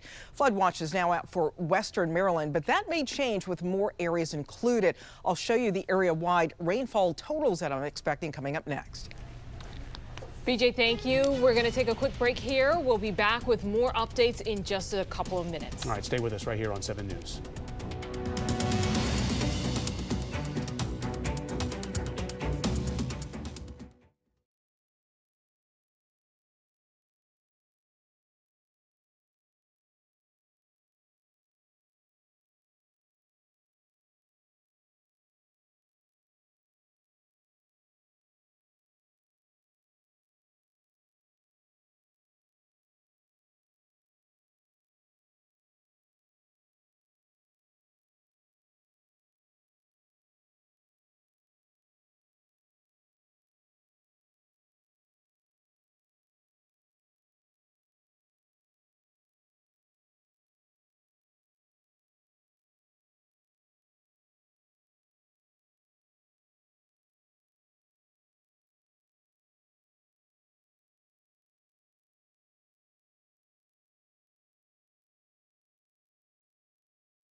All right, as we continue our ongoing coverage of the recovery efforts and the early portions of the investigation into this deadly crack hawk near Reagan last night. We know now that at least 40 bodies have been recovered from the freezing Potomac River. The bodies of the 3 service members on the helicopter are among those recovered. So in all, 67 people are believed to have died, including 60 passengers on the plane, 4 crew members on the plane as well. Now, some of the recovery efforts, we understand, have been paused right now due to the positioning of the fuselage, which is still in the river, making it hard to find some of the victims. They have to apparently figure out how to adjust the fuselage before continuing with those recovery efforts. But we are still seeing federal, state, and local crews out on the water and around the river as investigators start to piece together what happened. The situation remains all hands on deck, even at this late hour. We do have a warning tonight, too, from the Prince George's County Fire Department.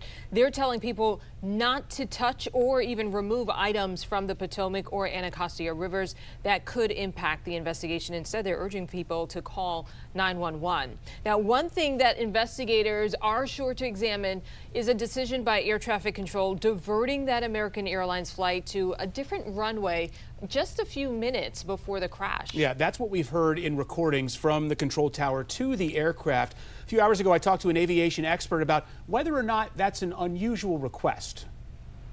Because of the wind conditions made to jog over 30 degrees so that the plane was going directly into a headwind, which is what you want. When you're landing, you want the winds to be coming directly over the nose of the airplane. It helps with braking. It helps with making the landing a little smoother. All right, so the entire that runway 1, the north-south oriented runway at DCA, it is the busiest runway of any commercial airport in the United States. Yeah, Reagan National averages more than 800 takeoffs and landings on that runway every day. Now, during the newscast, we have been asking a lot of questions. 5 I-Team investigator Scott Taylor is back with another unanswered question. Scott. Yeah, we do know Reagan Airport has had near misses before. Let's take a look at what went down on the runways at DCA last year. Now, this happened in May. An American Airlines flight heading to Boston was cleared to take off on the main runway. At the same time, a private plane was cleared to land on a runway that crossed the main runway. Air traffic controllers tried to get the private plane to abort its landing, but its pilot told the tower, "I'm already on the ground." The tower was able to get the American Airlines plane to. The one thing that's good about the aviation community is they learn from these kind of incidences and will try to correct so that doesn't happen again. Now, whether that means spacing out the routing, decreasing the traffic flow in and out of Reagan, it gets yet to be seen. You might remember in April of last year, another near miss. A JetBlue flight to Boston was about to take off on a runway that a Southwest flight to Orlando had been cleared to go across. Plus, Reagan has added more routes coming and going into the district. You can bet the feds will take a second look at that, too. I'm going to be back in about 20 minutes asking the question, how could last night's collision be prevented? For the I-Team, Scott Taylor, 7 News. Scott, thank you. We're learning more about First Officer Samuel Lilly. The family's even been providing more photos, such as this one here. Now, Lilly's nephew shared that Lilly was motivated to follow in his father's footsteps as a pilot. And in a strange twist of fate, the first officer's dad flew helicopters for the Army before becoming a civilian pilot. Jonathan Gibson wants you to know this about a man he viewed as more of a brother than an uncle.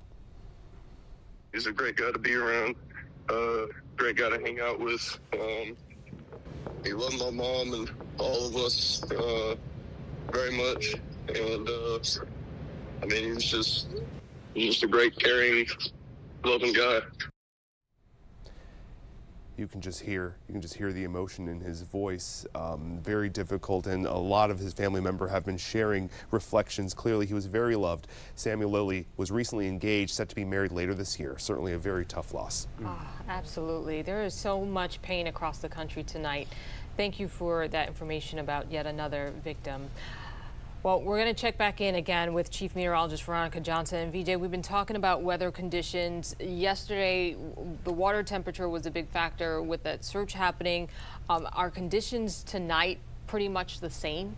No, they're going to change. So we've got some rain that's going to be moving in, and then tomorrow it's not just rain, it's rain and wind on top of that, and still the water temperatures are going to stay pretty low, on top of dealing with the rising of the tides, because that does change the water flow too and increase the chop on the water. So the timing, weather for recovery efforts here, the timing of most of the rain is 12:30 a.m. until 8 p.m. That's for your Friday, 10 a.m. until 4 p.m., your heaviest rain. That means that the rainfall rates will be per hour. That's going to be pretty heavy there for 10 a.m. until 4 p.m. for tomorrow. The amounts that we could get by the end of the day, 8 o'clock, when this ends, will be around 1 inch for the district. Some areas south and west could be looking at even more rainfall. Southwest winds 5 to 10 miles per hour, but gusting to 30. And right now, some of the highest winds will be right around late morning, early afternoon. Watch it change here. This is around D.C. That's 7 o'clock tomorrow, still at about 13, 15 mile per hour gusts. And then very quickly up to 25 mile per hour gusts late morning. There's 11 a.m. just past noon, maybe even 30 before starting to see the wind drop again. And look at the winds. Pretty strong still out of the southwest. So that's southwest to northeast on that wind still too at 8 o'clock as we finally see the rain end. 49 degrees right now. We are dry out there currently. South wind at 10 miles per hour currently. Here's the wide view showing the rain coming into areas of Kentucky. Your leading edge about 250 miles away. So again, still pretty far out. But once it starts, boy, we're going to stay in it for about 20 hours here of wet weather. I'll show you the future radar. That's 6 o'clock in the morning, maybe still dry for extreme northern Maryland, but then pretty much everywhere by late morning that rain will be overspreading the area. So rainfall amounts, again, about an inch here in D.C. Could be looking at a little more than an inch south of I-66. Always a good idea to have your free First Alert weather app. You can not only get a look at the temperatures, but you can also get a look at the rain. 80% chance of that by another 63-degree day coming up on Monday. We're back after this.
We're continuing our coverage now of that deadly plane crash over the Potomac River last night. Jay Korf joins us now. He's been working all day to learn more about some of the victims. Yeah, Jay, so we're learning more about how the people on that plane were connected to the DMV. And now I understand you've learned some of them are from Maryland, and that's where you are tonight.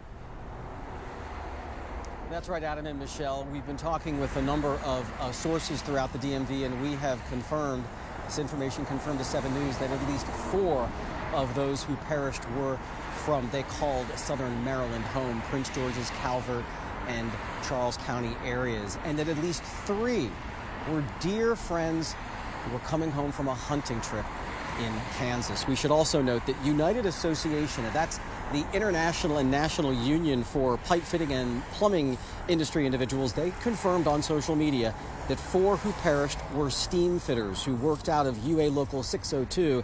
That's in Capitol Heights, Maryland. Now, we do not know yet, since names haven't been released, if the hunters and the steam fitters are one and the same.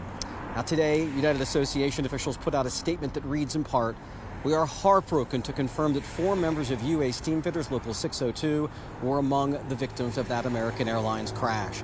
Our focus now is on providing support and care to the families of our brothers. These members will be forever in our hearts, and may God bless them and their loved ones. May they forever rest in peace." Southern Maryland is a tight place. Folks know each other, and we've been going around to some businesses associated with the hunting industry, and we are hearing from folks who work at these places that they are aware. They are hearing of friends who have perished in this crash. They, like us, are yearning for more information, and they are devastated. Reporting live from Waldorf, Maryland, I'm Jay Korf for 7 News. 7 News on your side at 6 starts now.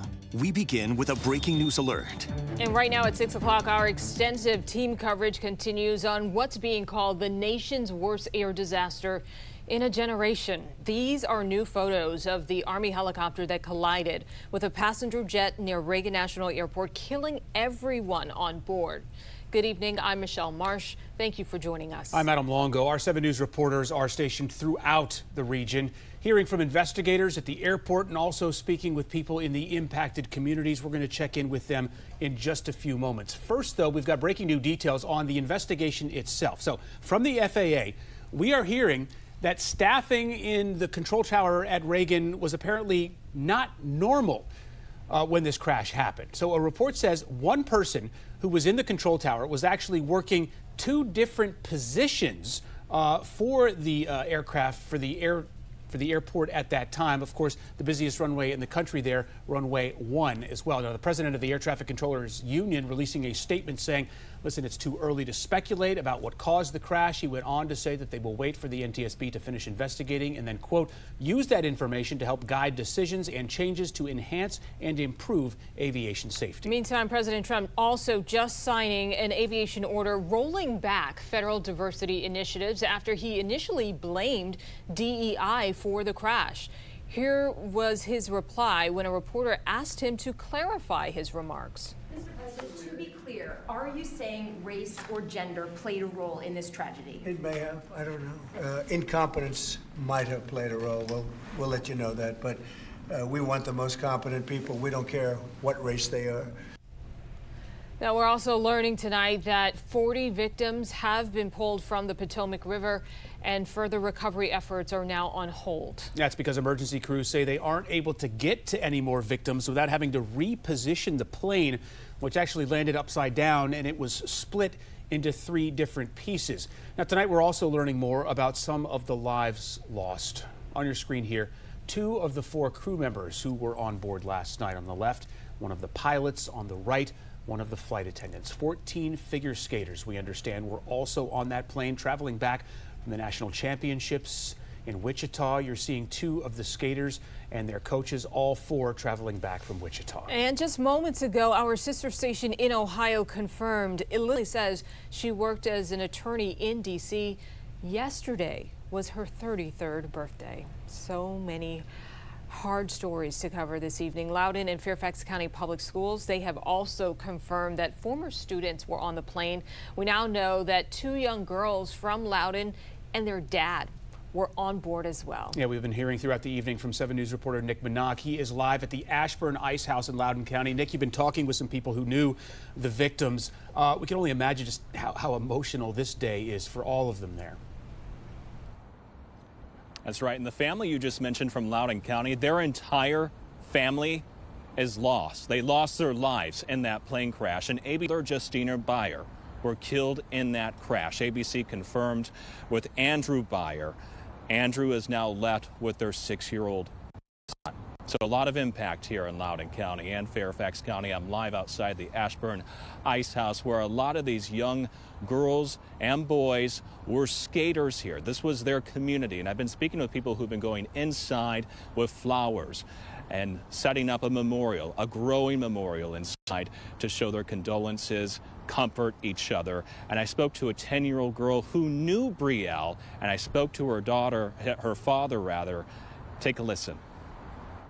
My favorite memory with Brielle is playing games with her and talking, and I love all these people and they really support me. I look after those people and they were my inspiration. But one of the things that she just told me, she just remembered, last night she was sitting on the couch with her iPad playing some video game live over the air with her friend on the plane just before the accident occurred. I said it was time to go to bed, and not even 30 minutes later, that was just before the crash. And she just told me this. So little things are coming out of her memory right now.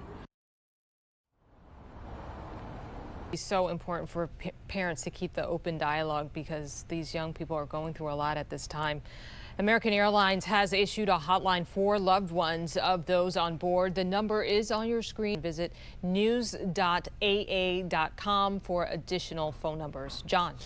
Yeah, I'm here at the alert desk, and local officials are sharing urgent messages to the community. U.S. Park Police saying Dangerfield Island and Gravelly Point remain closed for the response efforts. Pedestrians also need to avoid these areas. It's a popular place to go jog and look at the aircraft, so you need to follow the police direction. The areas are cordoned off. There are a number of officers there on scene. A number of agencies, Fairfax County, Prince George's County, they're pointing this out. If you believe you have information related to these recovery efforts, immediately call 911. And if you spot any debris that has come ashore, do not touch or remove the items. Instead, call the authorities immediately.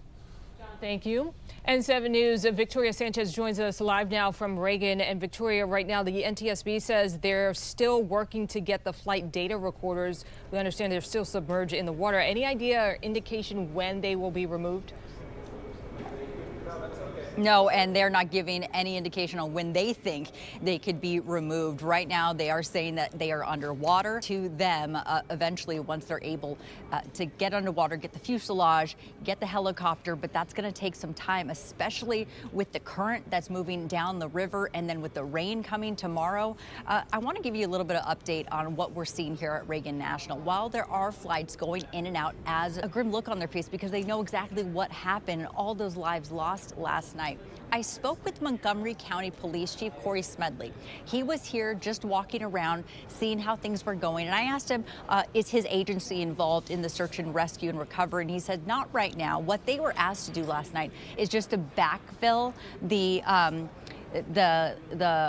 first responders that were here so that thing together as a team in this mutual aid, and we'll continue to follow any updates. I'll send it back to you. All right, Victoria, thank you. I want to give you a better idea and perspective on the flight path of both of these aircraft. So the flight from Wichita, about 3 hours. Right here is where it's going to be doing its descent from about 36,000 feet and entering the flight path for landing at Reagan National. If you zoom in right here, you're going to see this slight bend. Air traffic control in the tower contacted the plane and said basically, hey, why don't you move, instead of landing at runway 1, which is the north-south, runway 33, which is positioned like this. So that's where you see the plane taking this loop. It's over there at about 400 feet off the ground, moving about 140 miles an hour when the collision happened. That UH-60 Blackhawk was coming from the north to the south, right down the Potomac River. This is the flight path from a similar Blackhawk mission that happened last week. You can see that path in and out of Fort Belvoir from the north to the south takes that exact route that this fateful aircraft have collision happened. Veronica Johnson, she picks up our team coverage from here because we know we've got rain moving in, VJ removing the remnants of this wreckage. It's going to get more difficult as that rain moves in. When do we expect it to start? Yeah, more difficult for sure for the first responders, more dangerous too. Look at the water temperature. That's hard enough at 35 degrees. 47 degrees is where we are holding right now for the actual air temp. Look at this wind out of the south at 9 miles per hour, close to 10. That is a wind out of the south. And with that, that's against the natural flow of the water from north to south in the Potomac. You got that southerly flow there. Also coming up on high tide, that can produce more inflow. So you got, you know, the water wanting to flow this way and wanting to go that way. That creates more turbulence, more choppiness on the water. And here comes the rain. That starts at midnight and continues for 20 hours. I'll show you how much rain we're going to get in the district. And we'll also talk about some of the highest of winds, what time that occurs tomorrow. Next.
Welcome back now as we continue to cover the tragic mid-air collision near Reagan National Airport. The crash causing a major disruption in travel as the airport was shut down for many hours. So flights resumed this morning about 11 o'clock. Our national correspondent Ultra El Nashar is live there at Reagan. So Ultra, you spoke with travelers at Reagan today. What are they telling you? Any of them nervous to fly? Oh, absolutely. And you know, this is our hometown airport. Coming here feels familiar, it feels normal and routine. But today, of course, it does not. It feels eerie. It feels nerve-wracking is what a lot of folks told me. Flights resumed at about 11 a.m. this morning. The first flight I saw take off from the runway was 11:08. And for a lot of folks, the decision to come here today was not an easy one. Of course, flights were scheduled to take off well before 11 a.m. before last night's tragedy. So there were a lot of passengers coming this morning trying to figure out what they were going to do to reroute their flights that got delayed or got canceled, etc. A lot of them were offered to stick with their plan, come here to DCA and make their trip. Some just told me, you know what, life is short, nothing is guaranteed. We're going to stay the course and go on our trip. A lot of folks headed to Florida on vacation, for example. Take a listen to some of what I heard. There's no guarantees in life. And we just have to, live our lives the best we can.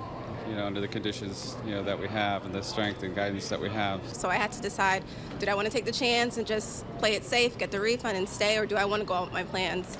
And life is short. You have to continue with your plans. You can't live your life in fear. So that's why I decided to keep moving.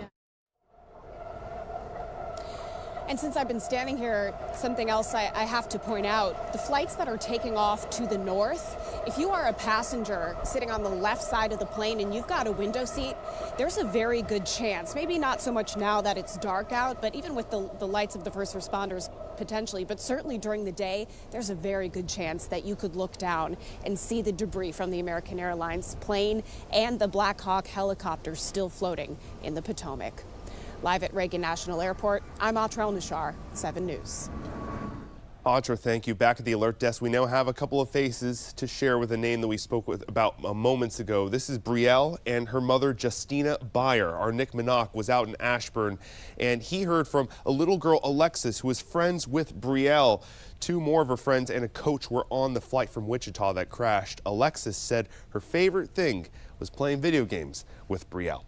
And we also learned from Fairfax County Public Schools that 3 students and 6 parents were lost in this crash, and 2 of the parents worked for the school district. We'll be right back.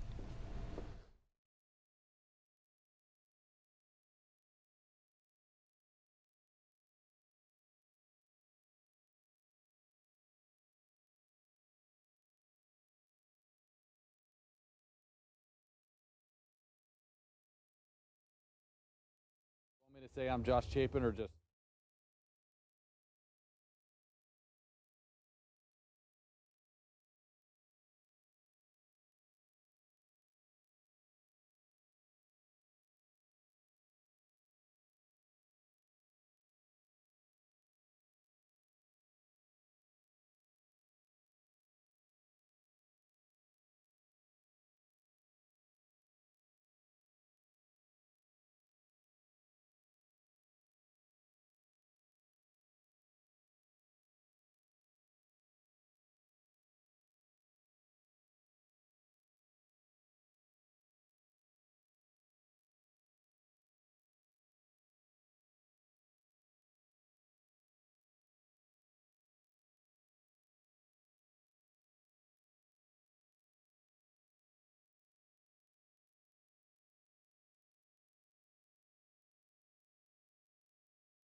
And in the past 20 minutes or so here in the Wharf District, we have seen a truck pull in to drop off meals for first responders. Clearly an appreciation here for the men and women, the work that these men and women have been doing for nearly the past 24 hours. We are here at what we call the ground zero, sort of the home base for the operation of all the boats to go into the water. This is where they come before they put the boats into the water. We can show you some of what that operation looked like today on the Potomac boats from various different agencies from around the region looking for debris, or anything that could help help aid in the investigation. We've seen divers from as far as Baltimore here. The other folks who aided in this effort, City Cruises, the sightseeing tour company that's right around the way here. They said, we thank our Washington, D.C. and Alexandria-based crews on board the National Elite for their rapid response throughout the night. Additional support from our Inner Harbor Spirit will now collaborate with local and federal authorities. They continue that no word holding them closely in our hearts,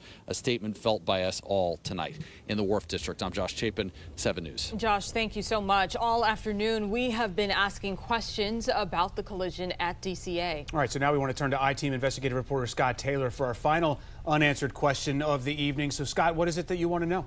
Well, one of the more serious questions investigators will be asking is, how did the Black Hawk helicopter end up in the same airspace right next to the airport?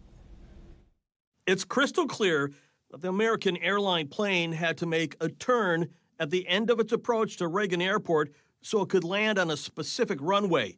The Black Hawk helicopter's route was at a different altitude, much lower, but that could have played into the plane's line of sight. It's possible the helicopter was hidden for a brief moment under the belly of the plane as it turned into its final approach. You've got two routes that cross over each other on a final approach and a helicopter, which only a couple hundred feet of potentially of separation. It's not hard for either aircraft to be off, 50 to 75 to 100 feet. That's not unusual, especially with the way planes operate. And so you're not dealing with a whole lot of margin of error there. And I thought, when I saw that, I thought that was a little strange that you would have, putting airplanes that close together. Of course, we hope to get answers to all of our questions, but we're going to be patient. Some will have to wait until investigators wrap things up right on the ground. For the I-Team, Scott Taylor, 7 News.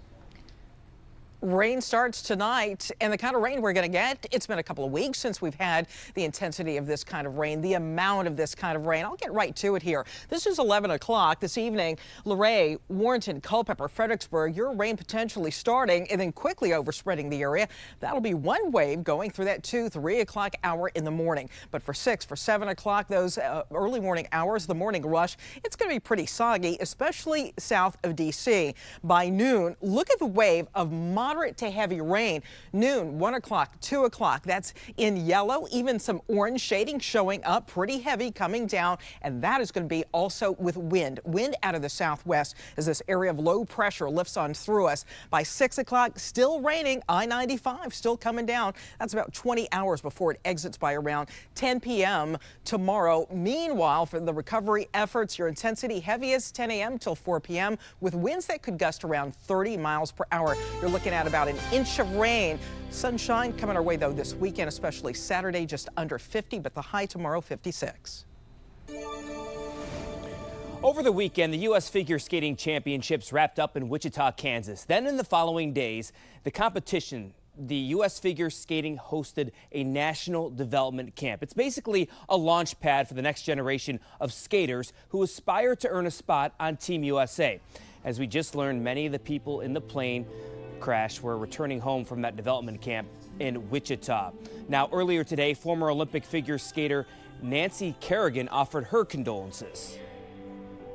I don't know how you look at people go through tragedies and you wonder, how do they do it? I don't know, but we're so strong.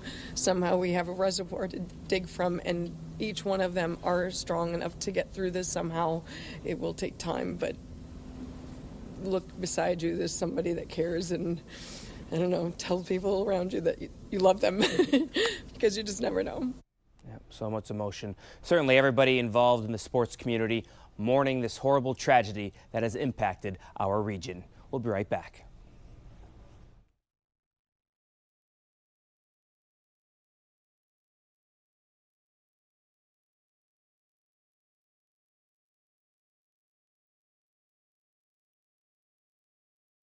At Reagan National Airport to provide an update on the tragic events of last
All right, we want to take you out to a final look at the crash site on the Potomac River. We know that the recovery efforts have paused at this point because crews out there actually have to reposition the fuselage just slightly before they're able to recover any more of the bodies that are there on the river. We understand so far that they've recovered about 40 of them. About 40, but we know at least 67 people were on board both the helicopter and the airliner, so the work is still pretty large in front of them. Our breaking news team coverage continues on World News Tonight. That's coming up right here at 6:30. And in the meantime, our assignment desk will be continuing to gather new details as we get them all night long. We will be back here with you tonight for WJLA 7 News at 11.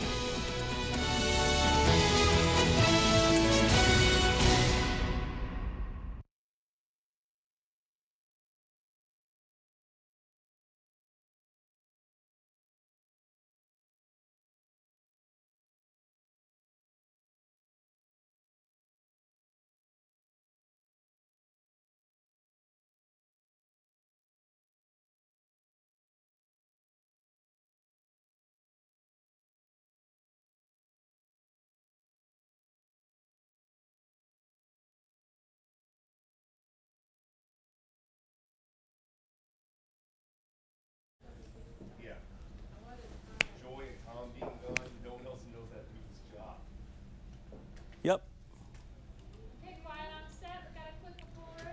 Okay, 3, 2, 1. One of the most serious questions here in D.C. investigators will be asking is, how did the plane and the Black Hawk helicopter, let me do that again. Sorry. It's usually one take, Taylor. 3, 2, 1. One of the most serious questions here in D.C. investigators will be asking is, how did the plane and the Black Hawk helicopter end up in the same airspace next to the airport?